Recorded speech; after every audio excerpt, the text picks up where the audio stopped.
A quiet conference is not quiet when every person in the room knows the world may be moving toward another Tema war. The plan is simple on paper. Explain Michael, prepare shelters, run evacuation drills, and keep daily life from collapsing into fear. But then Testarossa's name freezes the room. Variard discovers his survival instincts, and I make the perfectly reasonable mistake of mentioning Masayuki. AI Anime and Manga presents. If this part works for you, like, comment, and subscribe so more slime fans find the story. YouTube members get upcoming episodes early and help cover the AI narration, subtitles, thumbnails, and rendering that keep the channel moving.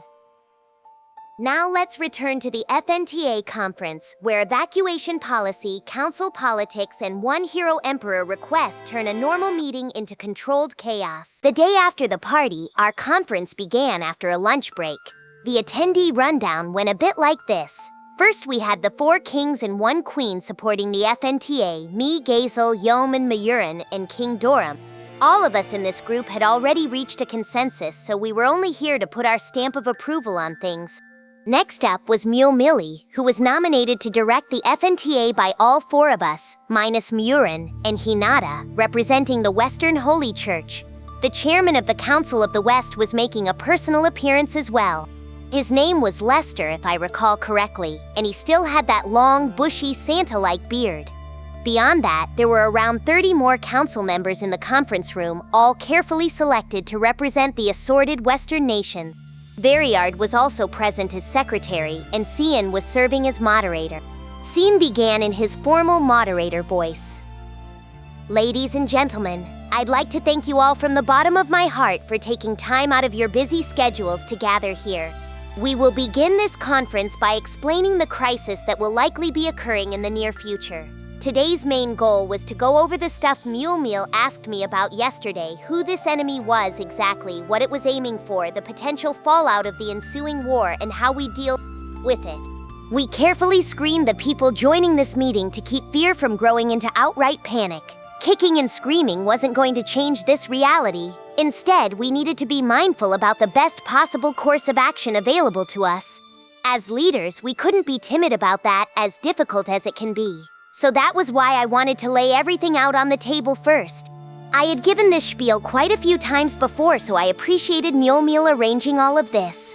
In the meantime, Cien completed his overview of the situation. Chairman Lester muttered the first question.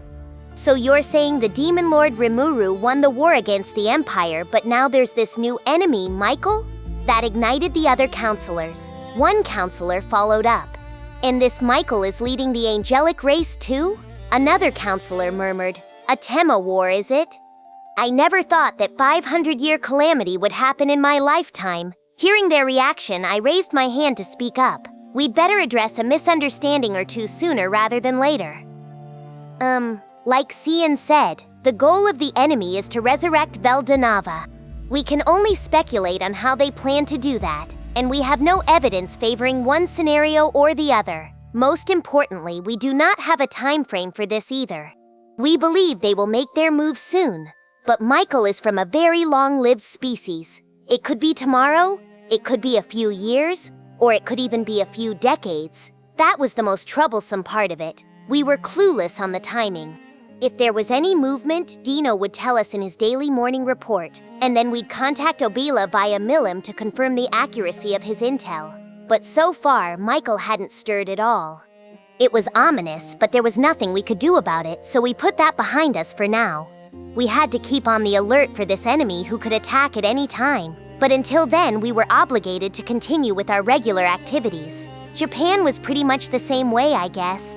A subduction zone earthquake was 60% likely to strike the country within 10 years, and that likelihood went up to 99% in 30 years, but that didn't stop us from living our lives. We just made sure we were prepared in advance so we wouldn't be helpless when something happened. Beyond that, it was just a matter of cherishing our daily lives. Honestly, I was a lot more afraid of sudden volcanic eruptions than earthquakes, since there was pretty much no way to prepare for those. They say that if Mount Aso, the largest active volcano in Japan, were to have a full-on caldera eruption, it would cause untold damage. They call it a supervolcano after all, and apparently there would be no escape no matter where in Japan you were. Maybe parts of Hokkaido up north would be unscathed, but either way it would be the end of the country. That was all hypothetical, of course, but what if the government released a statement saying this was guaranteed to happen within the next year? I mean, I doubted it would really happen, but even if I trusted it and wanted to flee somewhere, there wouldn't be any escape. No country was going to be willing to accept 100 million or so refugees from Japan. And I doubted we would arrange some elaborate system where we were all divided up among a bunch of other nations. Of course, if that prediction was 100% accurate, I'm sure the government would do what it could to help, but that depended on who was in power. Maybe they wouldn't accept it at all, and in the end, we would have to rely on our own social connections to make our escape. Me, I guess I always feel in my mind somewhere that if it happens, it happens. Better to live each day in the pursuit of happiness than cower in fear every day. It was not like anywhere we escaped to was guaranteed to be safe either. They call them natural disasters because there is no point thinking about them all the time. There is an expression that goes along the lines of, the best laid plans of mice and men often go awry. But I think that as a human being, you have to just do the best you can with what you have. I brought the analogy back to the room.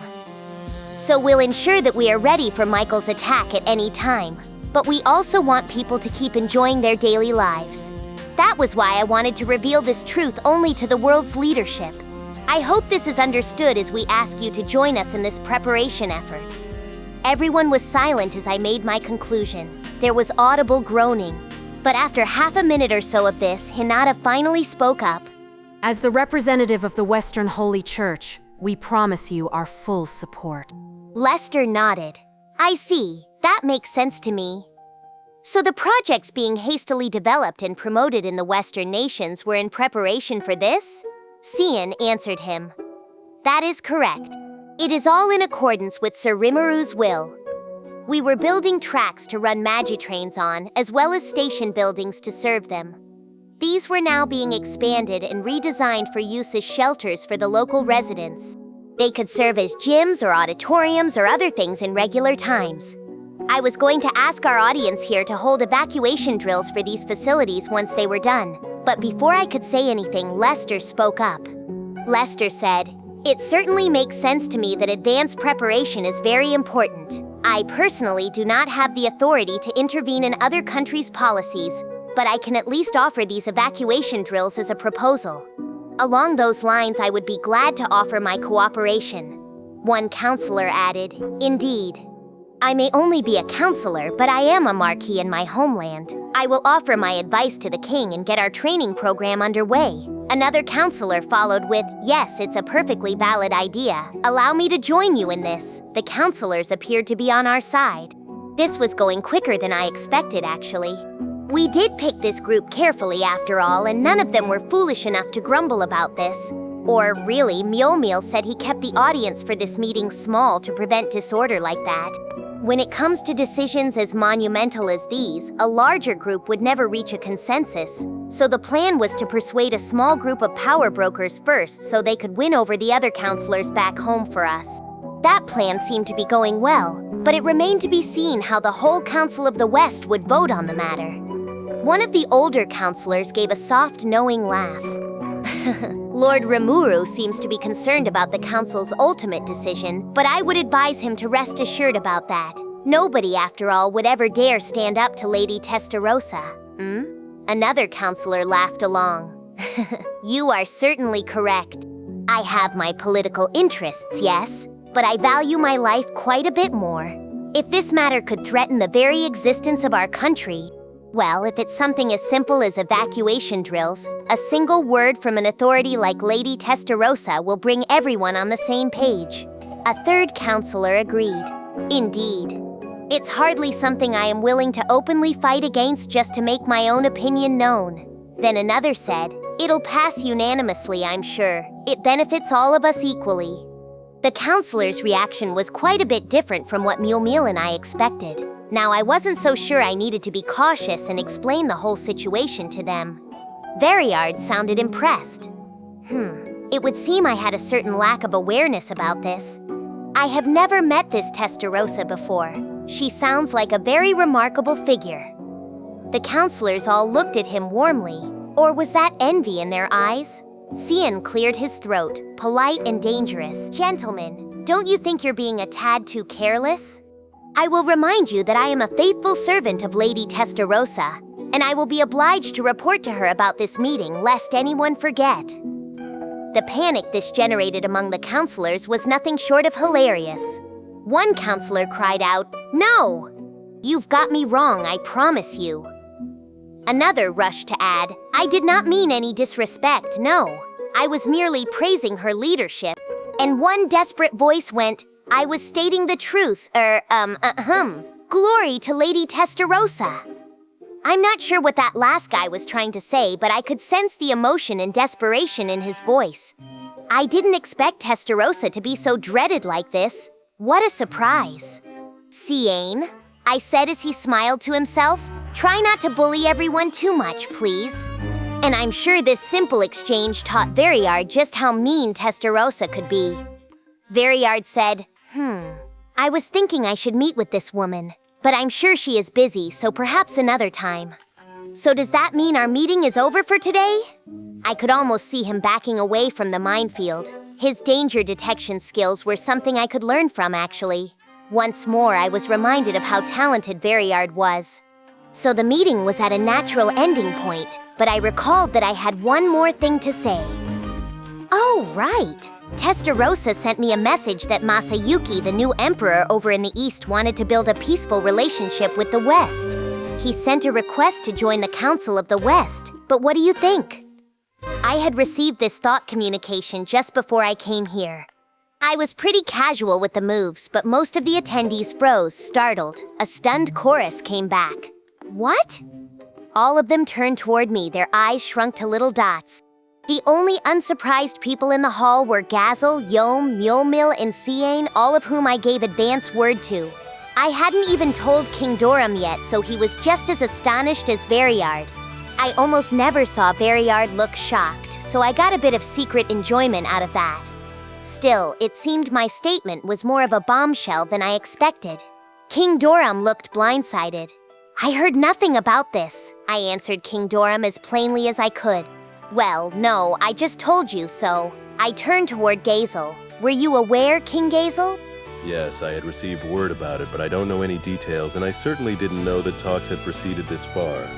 Wait, I thought Gazel knew all that stuff? No, we had discussions along the lines of, wouldn't it be nice if this happened? But we had not gone over any dates or other specifics. Oh, yeah, maybe not. I knew the timing was a little tough, but I really should have contacted him via our cell phones to say something.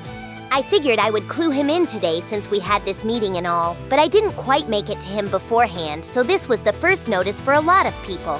I turned to Yom next. Did you not know either, Yom? Not a bit, no. Diacro. So why weren't you surprised at all? Well, if I let every little thing the boss did surprise me, I'd have died of a heart attack long ago. I didn't much appreciate being openly dissed like this. Miyurin, listening from Yom's side, had a hand on her forehead, but she was staying quiet, which I took to mean she agreed with him. These stares from everyone started to feel excruciating. This is just stunning. Why do you always have to break this incredibly important news as if it were nothing? Hinata's gaze stung particularly hard. Well, I deeply apologize, madam, but, I don't know why I was calling her madam all of a sudden. Must be the nerves. But was this really my fault? Like, I was so preoccupied with this war against Michael that I kind of assumed the Eastern Empire would generally cooperate with us. Tempest was providing all kinds of support to them too, so we could all be on the same page here. Wasn't it kind of a given that it would work out like this? I didn't expect so much surprise. Because you don't seem too remorseful about it. Oof. Wait a minute, Hinata. You know that Tempest and the Empire were at war, right? And we won, so now we're exercising our rights and building a peaceful relationship with them. And now that that's underway, it's a given they'll want to reconcile with the West too, isn't it? I was laying on the excuses as thick as I could, but Hinata never stopped glaring at me. Which, well, I wasn't in the wrong or anything, but not telling anyone might have been a bad mistake. It's not like I had no way to communicate with them all, and being busy wasn't much of an excuse. Maybe this was my fault as well. I was about to say sorry, but then Variard nodded deeply and lent a hand. Variard said, "You're absolutely right." This is not Sir Rimuru's fault, but rather ours, for failing to ask him to take such measures. Wow, you really get me, Variard. What a smart guy. I couldn't ask for a more reliable ally here. He and Hinata glared at each other. The latter broke first. Well, yes, I suppose. Think about it a little, and it's clear Rimuru would have done what he thought was best. But as someone living in the West, it's pretty hard to believe that the Empire, our enemy since prehistoric times, would take a step like this. We had so many preconceptions about our relationship with them that, well, we never saw this coming. She sounded frustrated about it. And I got it, for sure. This great power, hostile against you for so long, was suddenly asking for a peace deal. It was something anyone should be skeptical about at first. But the fact that I, the winner of our war, was giving the news was proving to be quite persuasive. If all we were trying to do was build a cooperative relationship, that wouldn't be any major risk to take. And what would be more foolish than humans squabbling with each other when a war threatening their survival could break out? Lester leaned toward me. "Lord Rimuru, if I could ask you," I answered, "yes." I turned toward Lester, the chairman. Lester asked, "I'd like to know where these potential talks with the Empire might be taking place. Also, you called the Emperor Masayuki just now, but are you referring to Lightspeed Masayuki?" The concept clearly excited him. The second question caused more of a stir than the first, making me realize that I perhaps didn't explain myself well enough. I answered the question as clearly as I could. Well, the meeting will be held in the Kingdom of Anglesia. They would like to hold it quite soon if possible, so they might be able to attend the next regular council meeting. And to answer your second question, yes, Chairman, you are correct. Masayuki, the hero and also my personal friend, was recently crowned emperor. The moment I said it, the conference hall erupted in applause. One counselor cried, "Brilliant! I'd expect nothing less of Sir Masayuki." Another said, "Such wonderful news! Now we're sure to have averted a war." A third added, "I have no idea how such a thing happened, but with Sir Masayuki, anything truly is possible." And another voice declared, "Exactly. Even that evil empire was no threat to the hero. So yeah, pretty big deal." Lester was almost in tears as he spoke. I had heard reports that a new emperor was crowned, but I had no idea it was the Sir Masayuki. To be honest, I didn't expect this reaction. Now I was wondering if I had done something bad to Masayuki, actually. I mean, this unassuming teen coming to grips with his abilities and ultimately overthrowing the malicious empire. Don't tell me they'll make a sci-fi movie trilogy about him next. I mean, in what universe could a single person take down an entire country? The fact that these people believed all that really happened showed just how much faith they must have in Masayuki. But what could I do? It was all true, so I tried to keep my answer casual. Well, yeah. I don't know all the details myself, so you'll have to ask him when you get the chance. With that, I threw all responsibility over to Masayuki, whether he knew it or not. So, in addition to sharing plans for implementing the evacuation drills we proposed, we decided that the new emperor would be invited to sit in the next Council of the West session. And yeah, that's what had been happening the past 5 months. Maybe some minor mishaps here and there, but overall, the prep work had been going pretty steadily. The next council meeting would be held in Anglesia in 2 weeks, and Masayuki had already built a pretty good consensus with the top counselors. The Empire's admission into the Western nations was already all but set in stone, and I felt safe in trusting Testarossa with the details. On the surface, at least, all of humankind was now united under a single mission. The Demon Lords were all fully prepared. All we could do now was hope that the enemy force wasn't stronger than we expected. But as I thought over this, I received a sudden contact from Deeno. Deeno's thought communication came through outside his regular morning check-in. He sounded casual at first. Hey, it's Deeno. Can you hear me? I answered him right away, of course I can. Any moves? This wasn't his regular morning check-in, so clearly something was up. Deeno continued, a little less coherent than usual. Well, yeah, more or less, so I thought I'd let you know. Like, there's so much going on, I don't even know where to begin, really.